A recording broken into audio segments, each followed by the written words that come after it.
Assalamualaikum warahmatullahi wabarakatuh. Di sini kami dari kelompok 12 yang beranggotakan Fadila Umi Azahra dan Felianti Dwi Wulandari. Di sini kami akan menjelaskan mengenai macam-macam wakaf. Yang pertama, wakaf berdasarkan jenis hartanya. Berdasarkan jenis hartanya, wakaf dibagi ke dalam 3 kelompok. Yang pertama, benda tidak bergerak atau benda seperti misalnya bangunan. Yang kedua, benda bergerak selain uang seperti alat perlengkapan usaha yang dapat digunakan setiap hari. Dan yang ketiga, benda bergerak berupa uang. Istilah wakaf uang belum dikenal di zaman Rasulullah. Wakaf uang baru diterapkan sejak awal abad kedua Hijriah. Imam Az-Zuhri, salah seorang ulama terkemuka dan peletak dasar Tadwin al-Hadis, memfatwakan dianjurkan dinar dan dirham untuk pembangunan sarana dakwah, sosial, dan pendidikan umat Islam.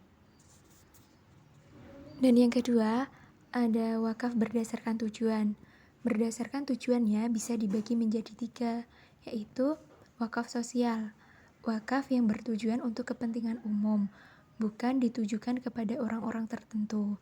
Wakaf khairi benar-benar sejalan dengan amalan wakaf yang amat digembirakan dalam ajaran Islam, yang dinyatakan pahalanya akan terus mengalir hingga wakif meninggal, selama harta masih dapat diambil manfaatnya.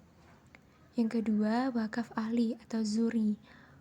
Wakaf yang bertujuan untuk memberi manfaat kepada wakif, keluarganya, keturunannya, dan orang-orang tertentu tanpa melihat kaya atau miskin, sakit atau sehat, tua atau muda. Dan yang ketiga, wakaf gabungan atau musitarak. Wakaf yang bertujuan untuk kepentingan umum dan keluarganya secara bersamaan, termasuk wakaf gabungan, diantaranya wakaf untuk pembinaan anak-anak.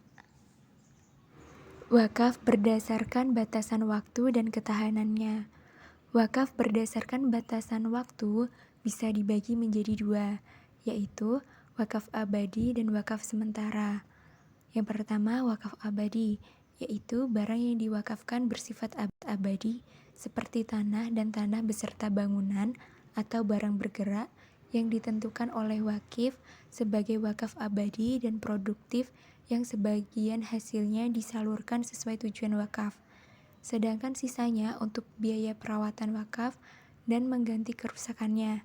Dan yang kedua, wakaf sementara, yaitu barang yang diwakafkan berupa barang yang mudah rusak ketika dipergunakan tanpa memberi syarat untuk mengganti bagian yang rusak.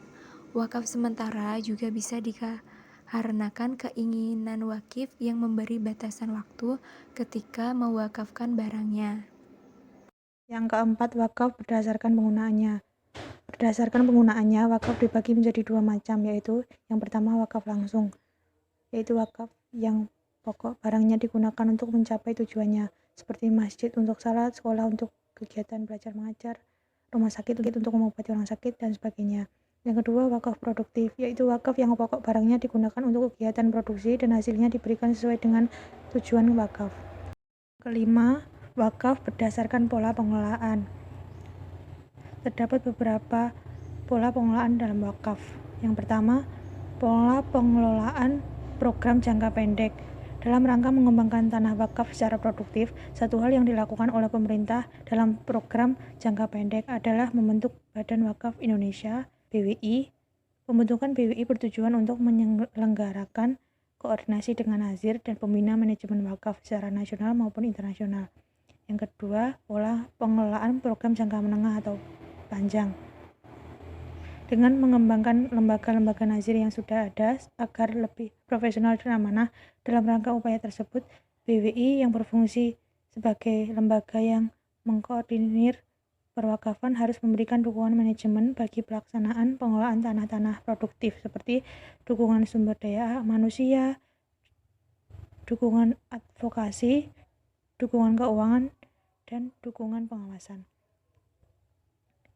Yang ketiga, pola pengelolaan tanah wakaf menurut hukum positif. Undang-Undang Nomor 41 Tahun 2004 menjelaskan bahwa harta benda yang sudah diwakafkan dilarang dijadikan jaminan, disita, dijual, diwariskan, ditukar, ataupun dialihkan dalam bentuk pengalihan hak lainnya. Pengelolaan dan pengembangan harta wakaf dilakukan secara produktif, antara lain dengan cara pengumpulan investasi, penanaman modal, produksi, kemitraan, perdagangan, serta pendidikan, serta usaha lainnya yang tidak bertentangan dengan syariah. Sekian presentasi yang bisa kami sampaikan. Apabila ada kurang lebihnya kami mohon maaf.